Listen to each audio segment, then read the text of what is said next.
Ito, may sumundo sa akin. Yung motor doon niya, wala nang abante. Puro atras na lang. Ayan, pala. 2 hours and 5 days na daw hindi umandar ito. Kaya titingnan natin kung ano naging problema. Ayan. Ayan, tinignan ko yung counter shop.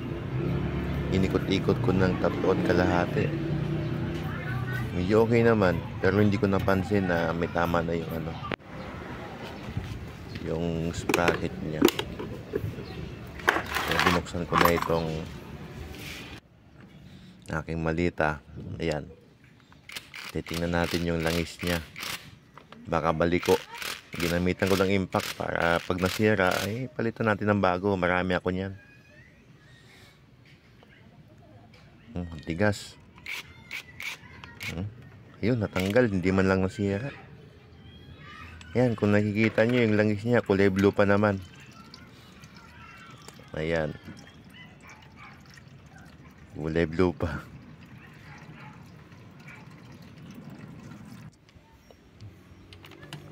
Ayan, kaya titingnan natin kung alin yung naging problema nito. Bubuksan ko at hanapin yung pinakamaraming sira. Yan, ang hirap na mag-isa. Wala tayong cameraman.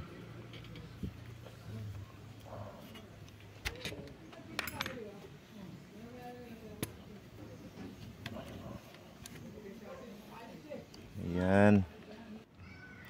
Ayan, buksan na rin natin. Ayan.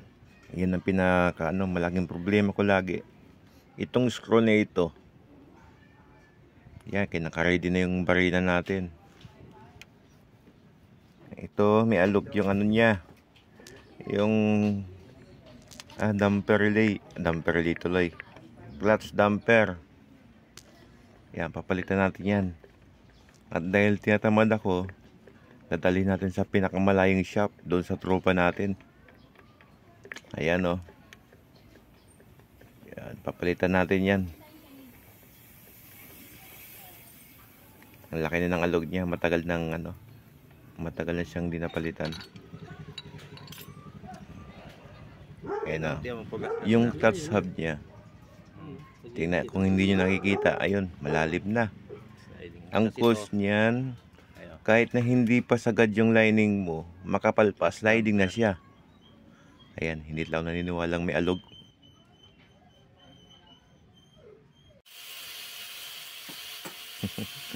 Yan, kaya dinala ko sa tropang mekaniko galing Japan, si Muto-san.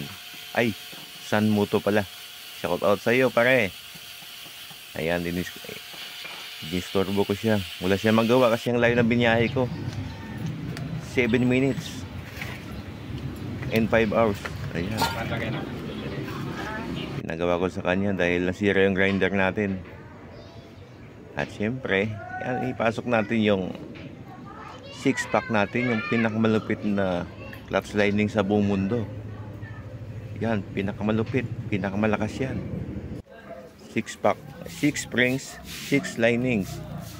Ayan, pitlitan na rin natin itong lagay ng ice cream dahil yung dati may crack na. Ayan, napalaman tayo yung tropa sa Quezon City. Parts out. Ayan, punasan natin kasi nanonood yung may-ari para malaki ang labor. Salpakan natin. Ayan. Yan, plug and play lang talaga yan. Pati yung bearing dyan sa may plug and play na rin.